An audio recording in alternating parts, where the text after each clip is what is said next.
Ada solih, ada muslih. Apa bedanya? Orang solih itu yang sibuk memperbaiki diri.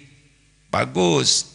Orang muslih adalah yang sibuk memperbaiki diri dan mengajak orang lain jadi baik. Pasti yang disebelin itu yang muslih.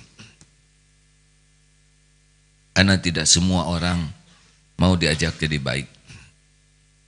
Aneh ya. Tapi ya begitu sunatullahnya. Tidak ada yang lebih pahit dari berharapnya hati kepada kita. Allahumma aftah lana hikmataka ya Allah.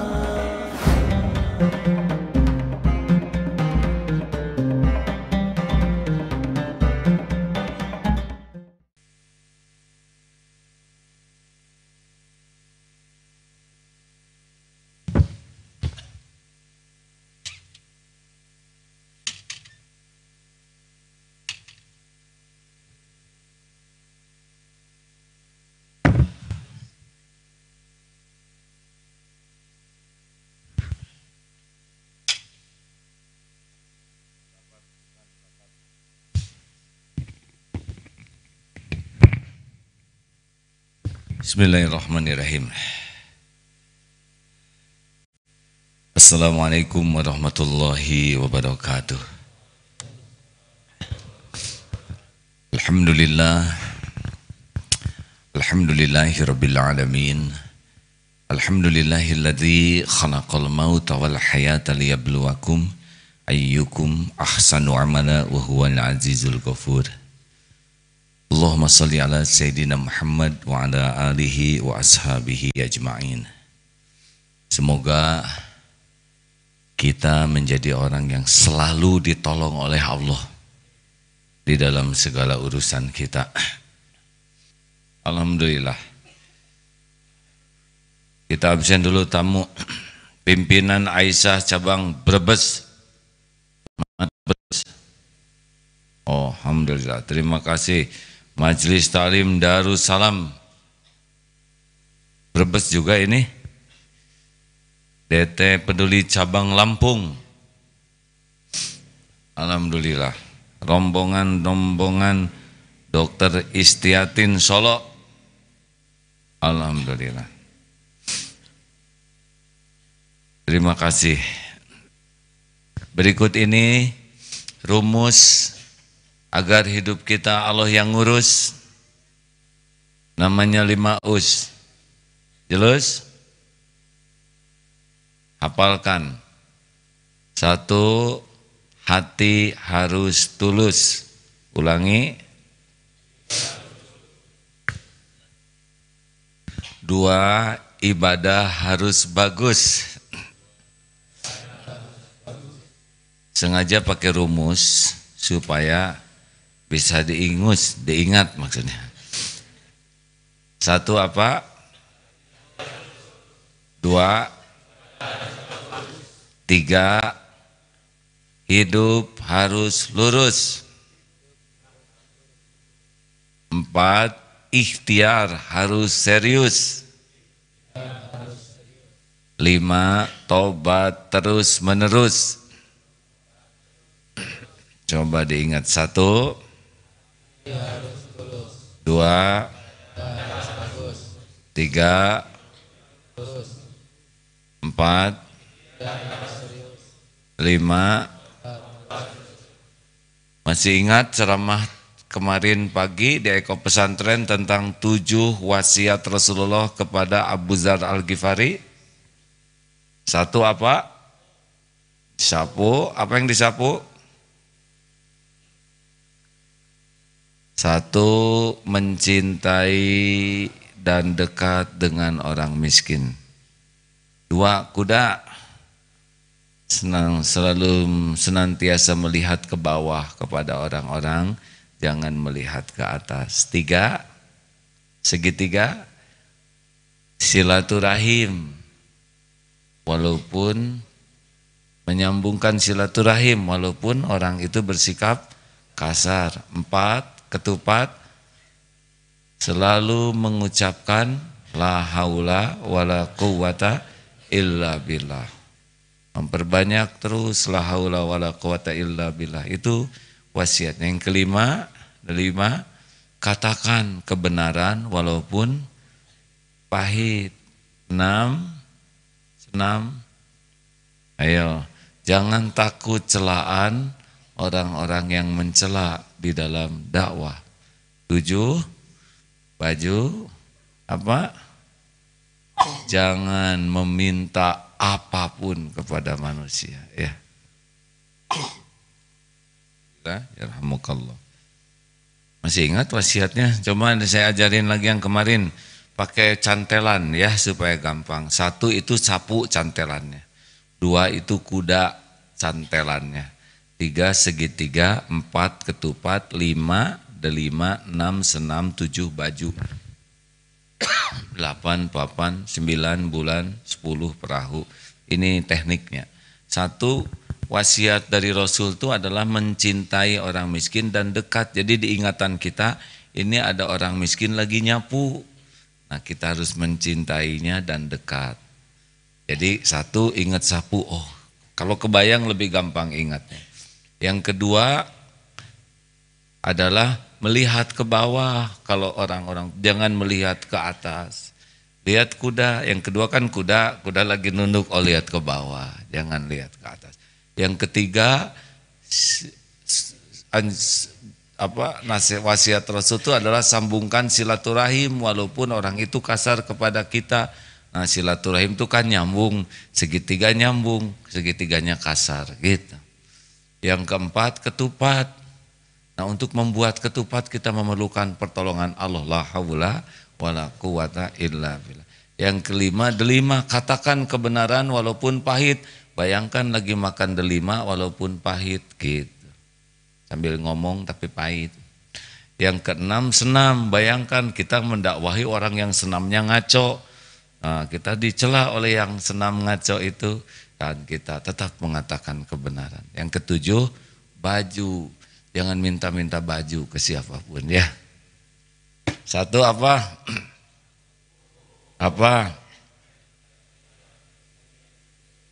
Jadi wasiat Rasul yang pertama kepada Abu Dzar, justru dekat dengan orang miskin, bukan dekat dengan orang kaya.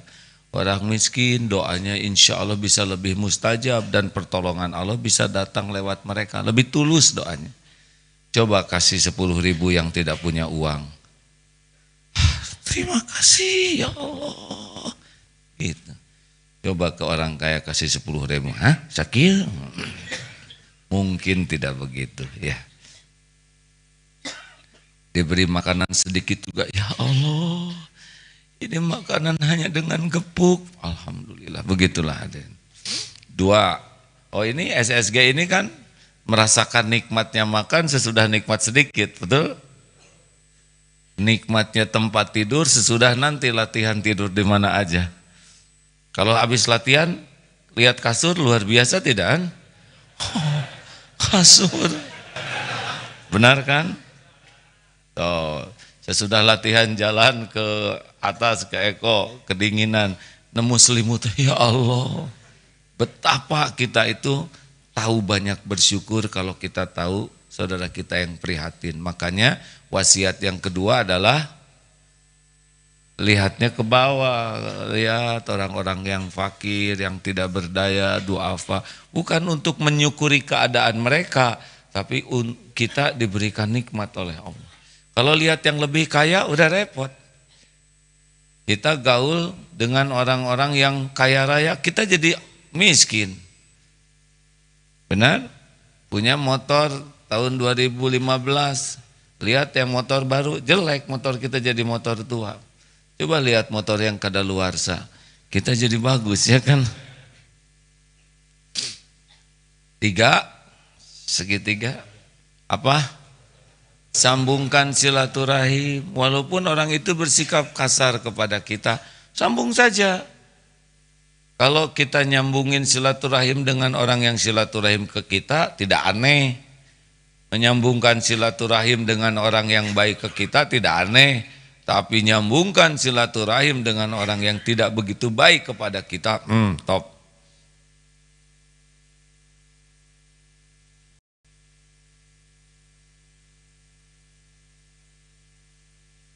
Tuh gitu cara ngajak yang lain diam tuh, kita yang diam. Nanti kata yang ngobrol, kenapa diam? Nah, pasti lihat ke sini. Tapi guru juga ada yang nyobain begini katanya di sekolah, dia diam aja, muridnya makin ribut. Selanjutnya yang keempat, ketupat. Apa ketupat? La haula wala quwata illa.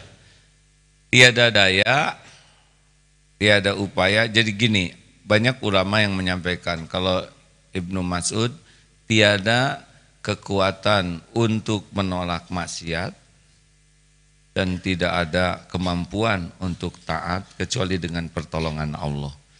Jadi kalau kita mau tergelincir itu bisa la haula wala quwata illa billah, supaya kita dicegah berbuat maksiatnya. Kalau kita mau ngapalin Quran, berbuat kebaikan, la haula wala quwata illa billah, karena tidak mungkin kita taat tanpa pertolongan Allah. Contohnya hayya 'alas shalah. Jawabannya apa? Untuk sholat tidak ada kekuatan tanpa pertolongan Allah.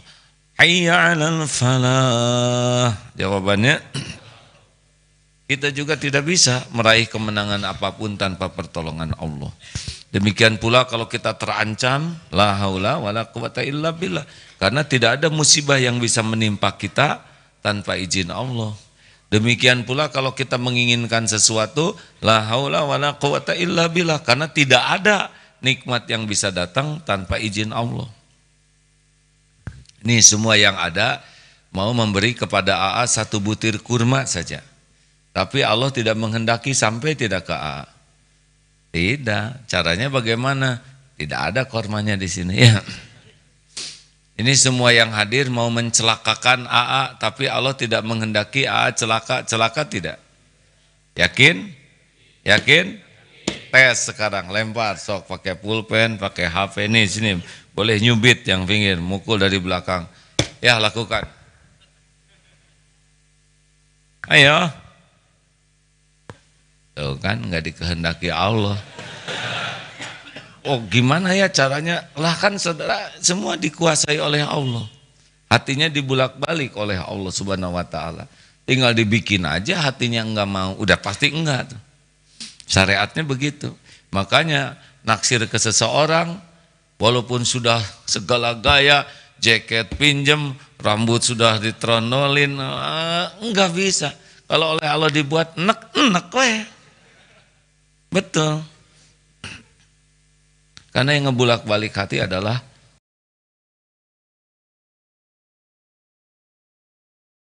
orang cinta, suka, mengagumi, mau ngapain itu hatinya dibulak-balik oleh Allah. Tadi juga udah ada yang mau lempar kelihatan dari mikir. Tapi di sini terlintas kan kualat Malaysia, kualat enggak jadi.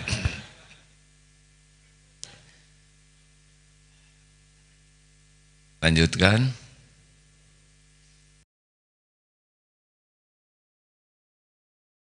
Latihannya bakal seru nih SSG. Tahu latihan apa hari ini? Wah, Badar game itu ya. Manis itu ya. Benyut ya. Karena akan latihan ya, bagaimana membela diri, membela teman. Coba saja nanti nikmati. Nah, itulah haula wala quwata illa billah. Yang delima, katakan kebenaran walaupun pahit, enggak apa-apa. Rasulullah juga dakwah dilempar, diusir, betul? Diboikot, diblokade. Itu mah enggak aneh. Yang ketujuh, yang keenam, senam apa? Ayo, jangan takut celaan orang-orang yang mencela ketika dakwah. Ada solih, ada muslih. Apa bedanya? Orang solih itu yang sibuk memperbaiki diri. Bagus. Orang muslih adalah yang sibuk memperbaiki diri dan mengajak orang lain jadi baik. Pasti yang disebelin itu yang muslih. Karena tidak semua orang mau diajak jadi baik. Aneh ya. Tapi ya begitu sunatullahnya. Nabi saja lahir di Mekah, besar di Mekah, dan orang Mekah menyaksikan Muhammad muda itu sangat jujur, sangat baik, tidak ada dusta, tetap diusir, tetap dimusuhin. Begitulah dakwah. Jadi jangan heran, saya sudah latihan SSG, saya ke rumah dakwah, malah dicarekan. Baru juga SSG latihan 4 kali, itu juga 2 kali bolos. Gak aneh. Saya ngajak ke teman-teman didakwain, kata teman, mana kerek sholat kamari loba omong. Tidak usah heran. Dan jangan pernah surut ya. Yang kelima, yang keenam, yang ketujuh, baju apa? Jangan minta-minta ke makhluk. Gini, semua rezeki karunia itu Allah yang menggenggam. Kalau kita minta-minta ke manusia, hati pasti tidak enak. Wibawa juga izah kita akan turun. Tenang, Allah sudah tahu keperluan kita. Lebih tahu daripada siapapun juga. Lebih tahu dari kita. Dulu juga kita di perut ibu nggak minta-minta, cukup, betul? Keluar jadi bayi, minta-minta tidak? Minta, ya gak? Tapi nggak jelas permintaannya. Sakit, lapar, ya gak? Cukup tidak? Cukup. Udah tenang aja. Allah Maha tahu apapun yang kita perlukan.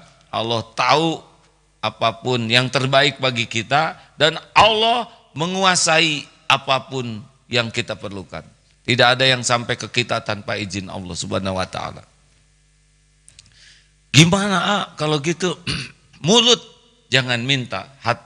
Hati jangan minta. Kalau mulut boleh secara syariat ya, tapi hati tidak boleh. Misal kita dalam kesulitan keuangan dan harus pinjam ke teman, Kang,